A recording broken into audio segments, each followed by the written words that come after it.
coba membaca melanjutkan dari Lukas 10 ayat 1 sampai 11 kemudian dilanjutkan dengan ayat yang diletakkan sampai 3. Yesus mengutus 70 murid. Kemudian daripada itu Tuhan menunjuk 70 murid yang lain. Lalu mengutus mereka berdua-dua, mendahuluinya ke setiap kota dan tempat yang hendak dikunjungi. Katanya kepada mereka, tuaian memang banyak, tetapi pekerja sedikit. Karena itu mintalah kepada Tuhan yang mempunyai tuaian, supaya ia mengirimkan pekerja-pekerja untuk tuaian itu. Pergilah, sesungguhnya aku mengutus kamu seperti anak domba di tengah-tengah serigala. Janganlah membawa pundi-pundi atau bekal atau kasut, dan janganlah memberi salam kepada siapapun selama dalam perjalanan. Kalau kamu memasuki suatu rumah, katakanlah lebih dahulu, damai sejahtera bagi rumah ini. Dan jikalau di situ ada orang yang menerima damai sejahtera, maka salammu itu akan tinggal atasnya. Tetapi jika tidak, salammu itu kembali kepadamu.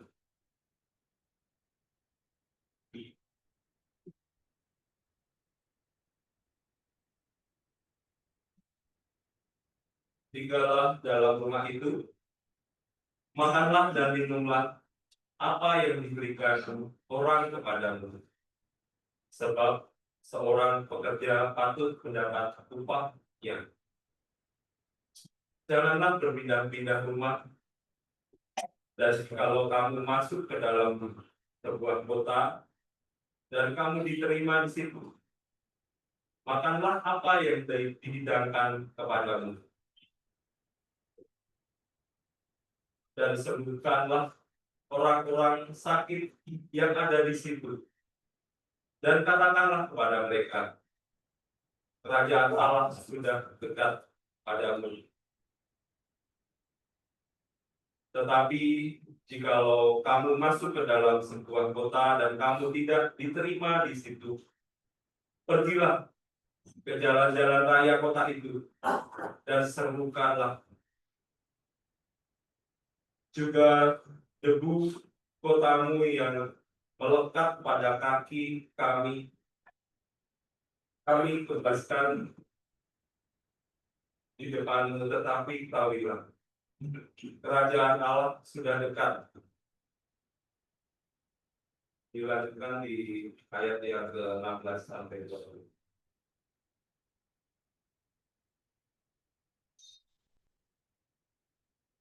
Barang siapa mendengarkan kamu, ia mendengarkan aku. Dan barang siapa menolak kamu, ia menolak aku. Dan barang siapa menolak aku, ia menolak Dia yang mengutus aku. Kemudian ke-70 murid itu kembali dengan gembira dan berkata, Tuhan, juga setan-setan takluk kepada kami demi nama-Mu. Lalu kata Yesus kepada mereka, aku melihat iblis jatuh seperti kilat dari langit. Sesungguhnya, aku telah memberikan kuasa kepada kamu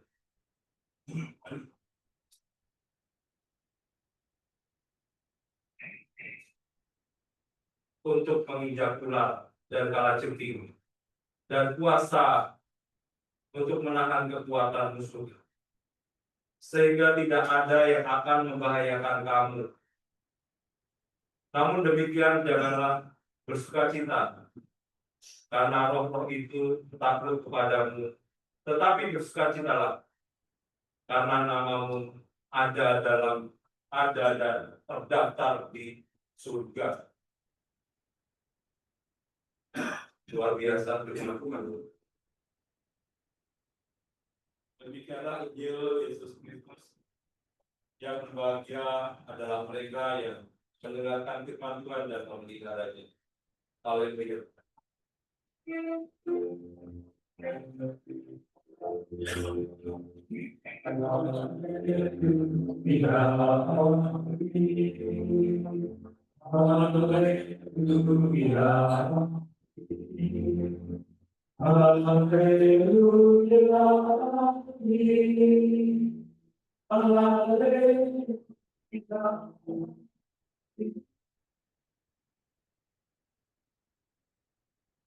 Selamat pagi Bapak Ibu. Nuwun sewu, sebetulnya saya tidak pernah di sini karena Bapak Ibu mungkin lebih paham. Saya mencoba untuk kita bersama-sama belajar akan firman Tuhan. Jadi ada yang unik di sini, kita lihat ada 70 murid. Yang kita kenal ada berapa? 12. Kenapa di sini disebut 70? Karena sebetulnya murid-murid Yesus itu banyak banget. Dan mereka diminta untuk berjalan dua-dua ke tempat-tempat yang terpencil di negeri-negeri tertentu. Dua-dua. Dan banyak sekali yang mereka ragu. Mereka nggak boleh bawa bekal. Bayangkan saya, kalian pergi, nggak boleh bawa bekal, nggak boleh bawa apapun, kalian harus cuma bisa dapat makanan dari rumah-rumah yang kalian singgahi. Itu sebuah tantangan yang luar biasa. Dan di sini tadi kita melihat kuasa Tuhan yang luar biasa. Dia menyertai, bahkan para murid-murid tadi diberikan apa? Kuasa untuk menginjak kalajengking, menginjak ular, artinya punya kuasa atas setan, punya kuasa untuk menyembuhkan, punya kuasa yang bisa Tuhan Yesus lakukan, dia bisa melakukan. Mungkin kalau Bapak Ibu ada yang melihat The Chosen, ada yang pernah nonton The Chosen nggak? Ada nggak? Ada yang ikutin film The Chosen? Itu ada gratis sebenarnya di Play Store. Kalau kita ada di handphone kita, itu kisah Yesus mulai dari bagaimana dia merekrut murid sampai disalibkan, itu very detail, jadi sangat-sangat detail ya begitu. Kalau kita lihat film Tuhan Yesus kan biasanya sports, atau ini benar-benar detail. Mungkin boleh dicatat The Chosen atau dicari di Android ya, atau di iOS ada The Chosen. Itu tontonan yang sangat bagus dan sangat layak untuk bisa kita tonton bareng sama keluarga. Film seri, instead of kita nonton film seri drama Korea, coba kita nonton film The Chosen, itu benar-benar luar biasa. Mungkin di sini kita diajar untuk bertekun di dalam iman. Kita mencoba mencari tahu dulu sebelum kita bisa masuk ke sana. Kita mencoba cari tahu dulu sebetulnya apa sih kehendak Tuhan di dalam hidup kita. Ada yang tahu nggak? Boleh monggo. Apa sebetulnya kehendak Tuhan di dalam hidup kita? Tuhan itu maunya apa sih? Itu yang mengungkapkan Tuhan Yesus sendiri. Tuhan itu maunya apa? Itu ada di doa Bapa kami. Ini saya kasih izin. Nanti ada apa? Gift dari saya untuk yang bisa menjawab. Apa? Kehendak Tuhan itu apa?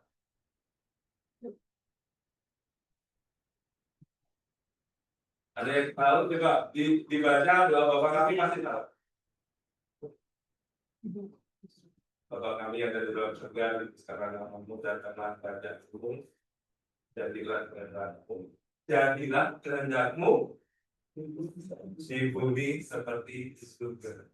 Jadi kehendak Tuhan apa? Di bumi seperti di surga. Itu kehendak Tuhan. Kita sering membaca doa Bapa kami, tetapi kadang kita kurang menghayatinya ya. Boleh slide selanjutnya Mas. Jadi mari kita coba pahami kehendak Tuhan, yaitu di bumi seperti di surga. Kenapa Tuhan mengutus murid-muridnya, 70 muridnya tadi? Karena dia menginginkan suasana surga itu ada di bumi. Apa itu suasana surga? Suasana surga itu suasana kedamaian,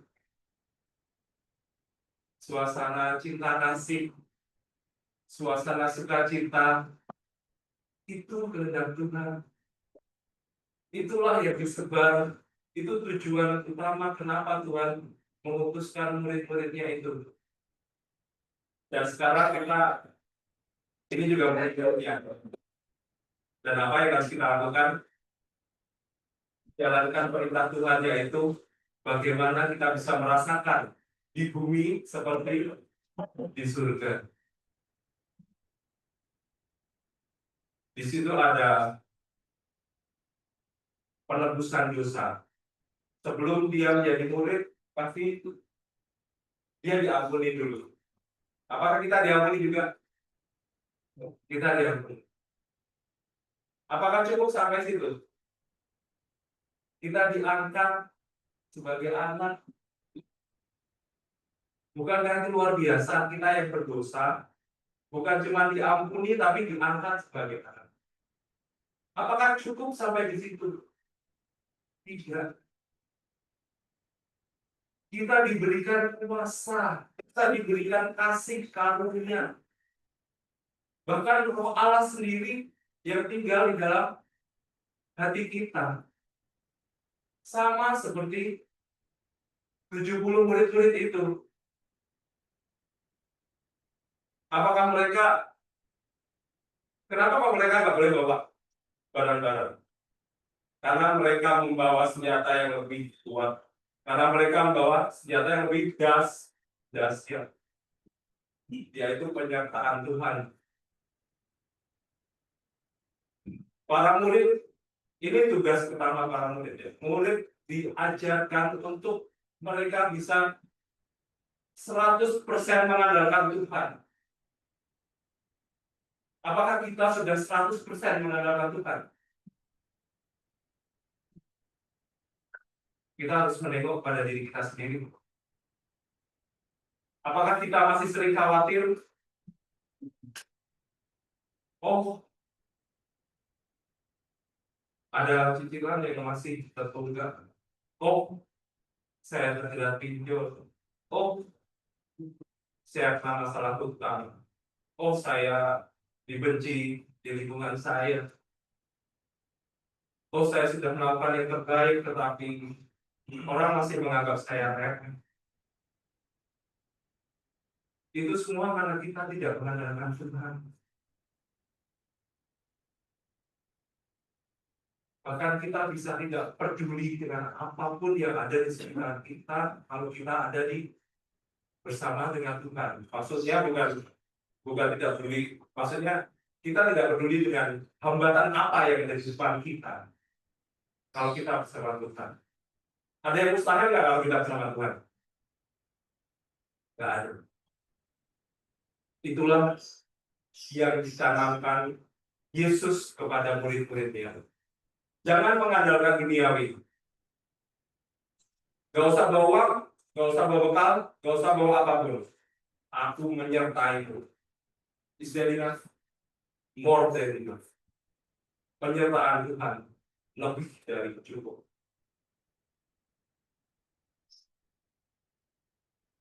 Saya sedikit kesaksian. Dulu saya pernah berada di titik terendah saya, di mana secara finansial kami sangat minus, secara fisik juga minus, karena ada diagnosa kanker otak di kepala saya. Tidak ada satupun yang bisa kami andalkan. Uang tinggal 350-an ribu kalau bentar. Apa yang bisa kami lakukan? Berteriak saudara, susah. Minta utangan ke orang, susah. Kami hanya berserah. Kami menyerahkan semuanya. Dan kami mengandalkan Tuhan.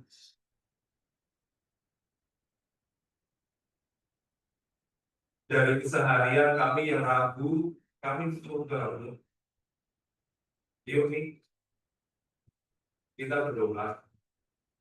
Kita mencoba menyerahkan semuanya ke Tuhan. Kalau Tuhan yang menempatkan kita di sini, pasti Tuhan yang akan melengkapi semuanya. Kalau Tuhan menempatkan saudara sebagai kepala keluarga, kalau Tuhan menempatkan saudara sebagai majelis gereja, kalau Tuhan menempatkan saudara sebagai pemusik, kalau Tuhan menempatkan saudara di tempat-tempat tertentu, Tuhan akan melengkapinya. Awalnya juga saya secara personal, naik mimbar, tapi saya percaya Tuhan yang akan berbicara melalui saya, dan Tuhan yang akan melengkapi itu. Begitu juga yang akan terjadi pada kita semua. Tuhan yang akan melengkapi kita di dalam kehidupan.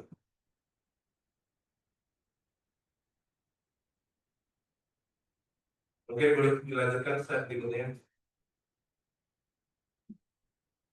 Di sini pemulihan, sukacita, dan janji Allah ada di dalam kehidupan kita.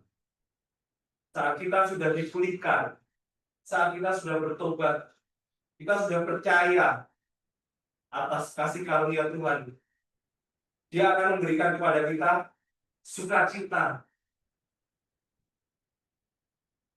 Di sini saya highlight ada Elohim.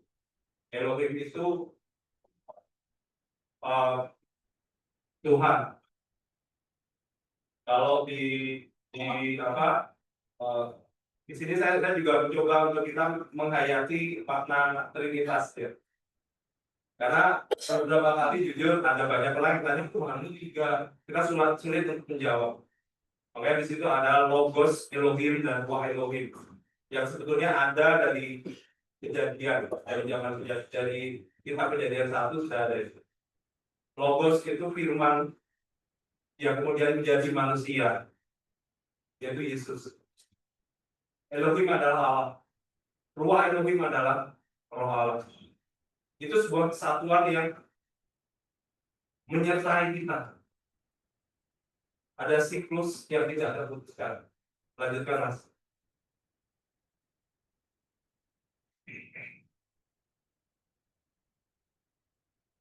Lanjutkan saja. Ya.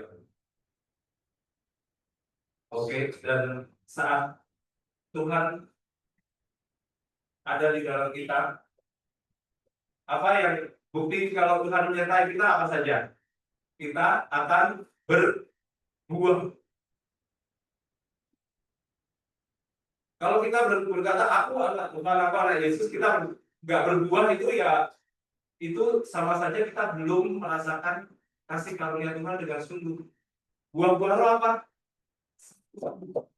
kasih, sukacita, damai sejahtera, kesabaran, kemurahan, kebaikan, kesetiaan, kelemah lembutan, penguasaan diri. Itu semua yang kita butuhkan. Itu kalau menurut saya overwhelming. Artinya itu sesuatu yang luar biasa, lebih dari cukup. Kalau kita bisa menikmati dan mengeluarkan buah-buah itu. Sama seperti 70 murid Yesus tadi. Mungkin nggak kalau dia berani untuk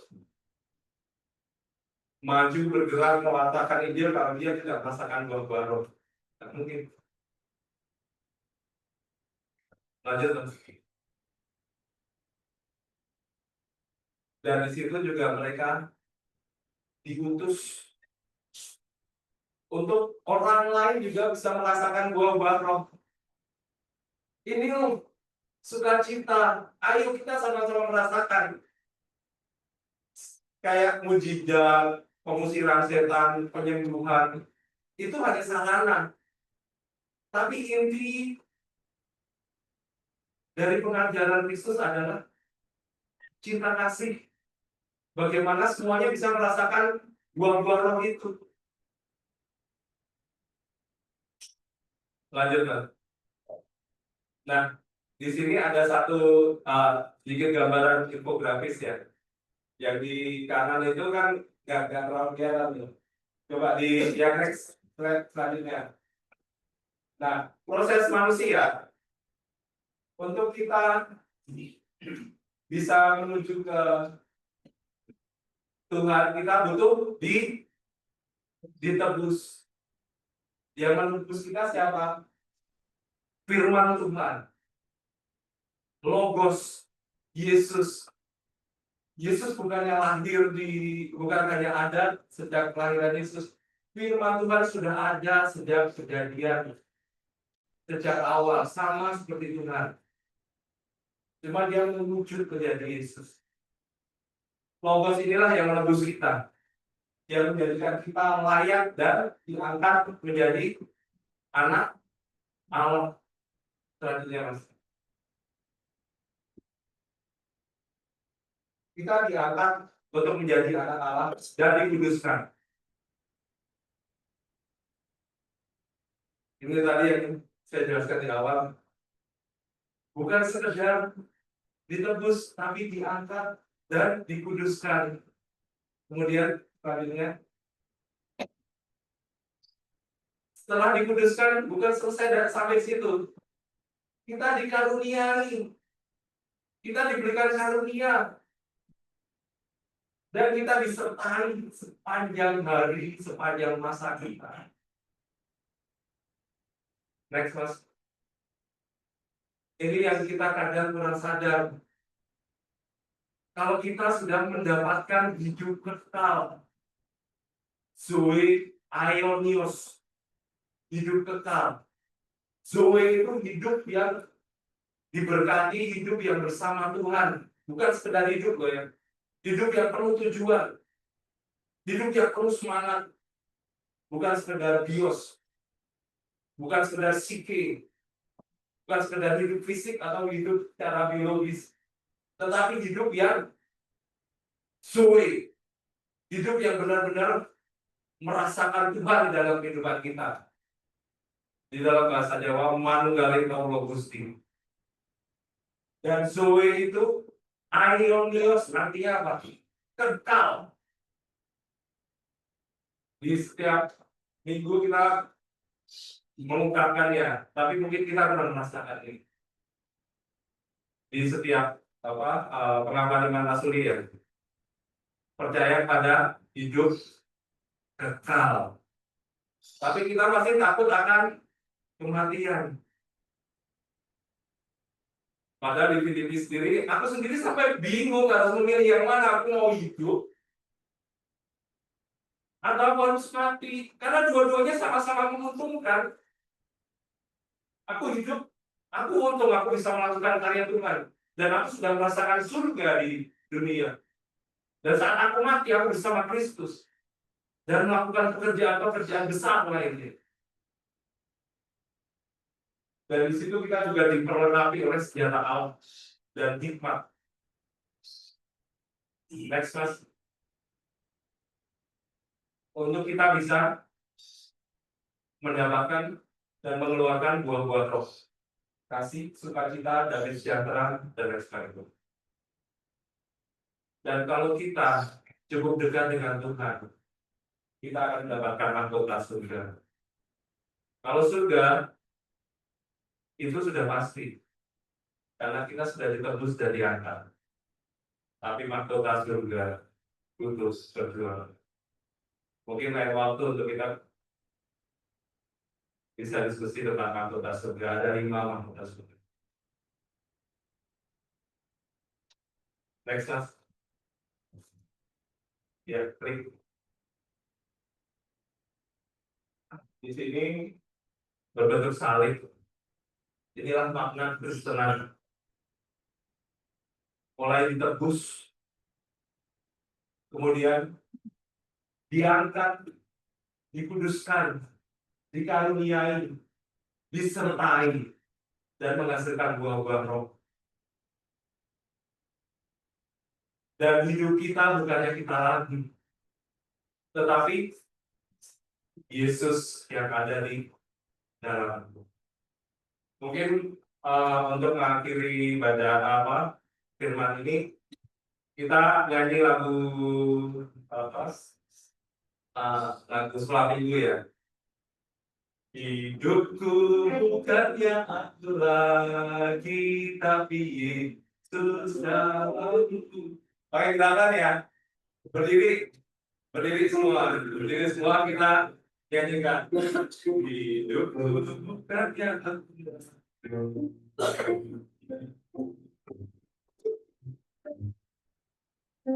Bukannya aku lagi, tapi Yesus dalamku. Hidupku bukannya aku lagi, tapi Yesus dalamku. Yesus hidup, Yesus dalamku. Hidupku bukannya Yesus dalamku. Sekarang kita coba dengan tempo yang sangat pelan dan kita sangat menghayati bagaimana Logos, Yesus, firman Tuhan, Elohim, Ruah Elohim ada di dalam kita. Bagaimana Yesus benar-benar ada di dalam kita. Bagaimana kita benar-benar bisa menjadi imitasio Kristi.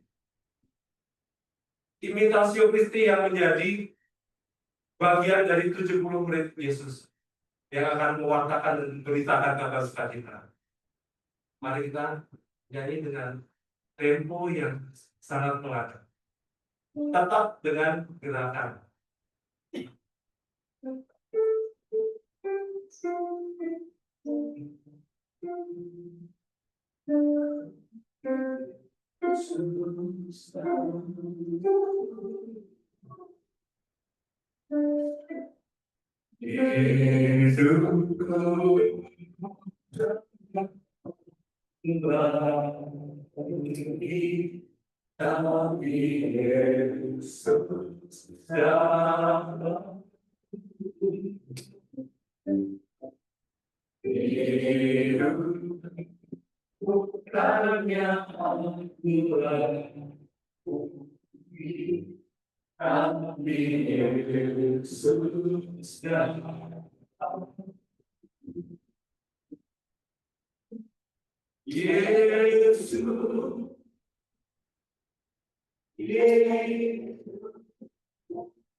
Kami silakan dulu kita memasuki kita ada dulu.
Bapak,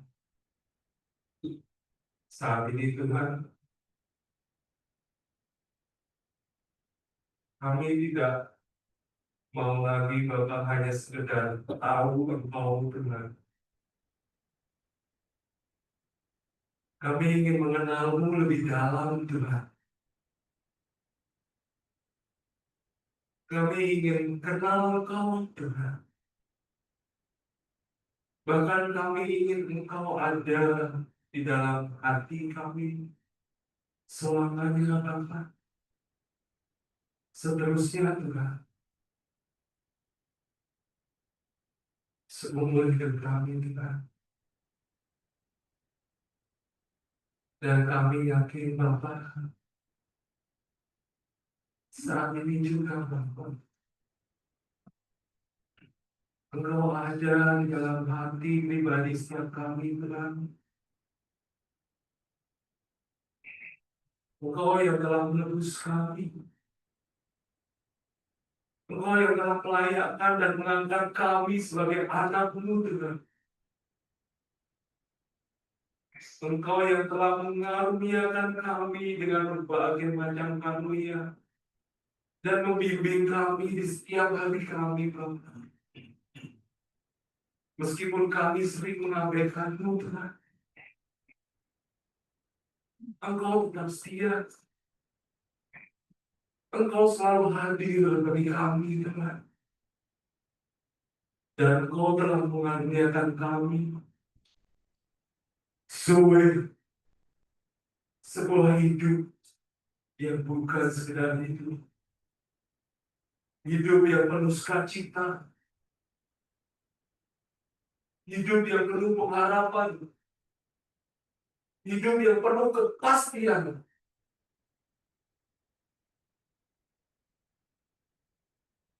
Dan itu berlangsung kekal, Tuhan. Bapak, kami tidak lagi takut akan maut. Kami tidak lagi takut akan kematian, Tuhan. Kami hanya takut akan Engkau. Dan kami percaya akan Engkau, Bapak. Karena bersama-Mu, Tuhan, tidak ada hal yang mustahil, Bapak. Karena Engkau menyertai kami, Bapak. Sama seperti Kau menyertai 70 murid-Mu, Tuhan. Untuk kami bisa mewartakan kabar kesukacitaan di Tuhan. Agar buah-buah roh, damai sejahtera, kasih karunia,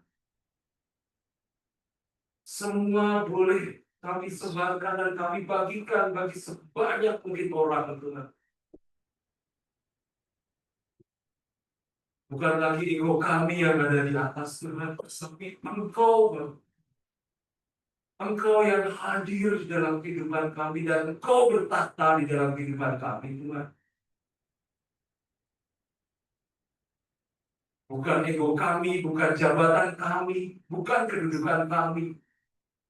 Hanya Engkau, Bapa.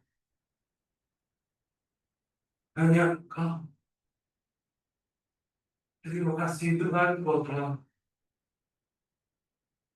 memberikan di dalam hati kami roh-Mu yang memampukan kami melakukan apapun, Tuhan. Ruh Elohim yang ada di dalam tubuh kami masing-masing, Tuhan. Yang akan menyebar dan membagikan damai sukacita ini kepada orang-orang di sekitar kami, Bapak. Terima kasih, Tuhan. Terima kasih. Bantu kami untuk membangkitkan gereja ini, Tuhan, untuk menjadi gereja yang penuh dengan kasih karunia dan kasih-Mu, Tuhan. Di mana kami bisa saling mengasihi, kami bisa saling mencintai, kami bisa saling memaafkan, Tuhan, atas semua kesalahan-kesalahan saudara-saudara kami. Dan saling mencintai dengan tulus, Tuhan. Benar-benar tulus, Tuhan. Kami tidak lagi peduli akan kesalahan-kesalahan yang pernah ada di antara kami. Yang ada di pikiran kami hanya kasih. Kasih. Dan kasih, Tuhan. Dan ajarkan kami untuk selalu bersedia berkorban demi Engkau, Tuhan. Kami rela Bapa berkorban demi Engkau, Tuhan. Kami ingin melayani-Mu, Tuhan. Dan jemaat-jemaat ini, Tuhan, kami percaya, Bapa, Engkau punya rencana yang luar biasa bagi mereka. Bagi masing-masing kami semua, Engkau punya rencana, Tuhan. Semua yang ada di dalam diri kami akan Kau lengkapi, Kau mampukan, Kau genapi, dan Kau bimbing. Kau pimpin, Tuhan, dalam kehidupan kami. Sehingga kami mampu melakukan semuanya. Mampu melakukan karya-Mu, Tuhan, di dalam gereja ini.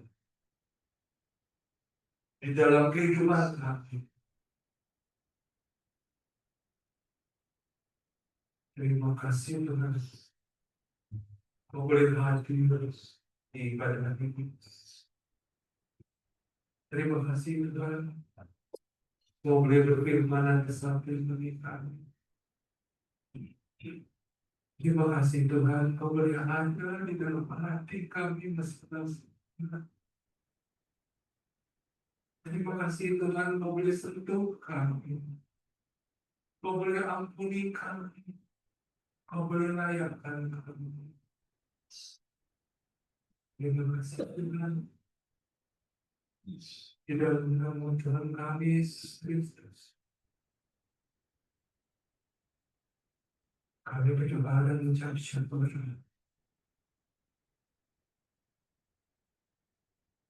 Amin.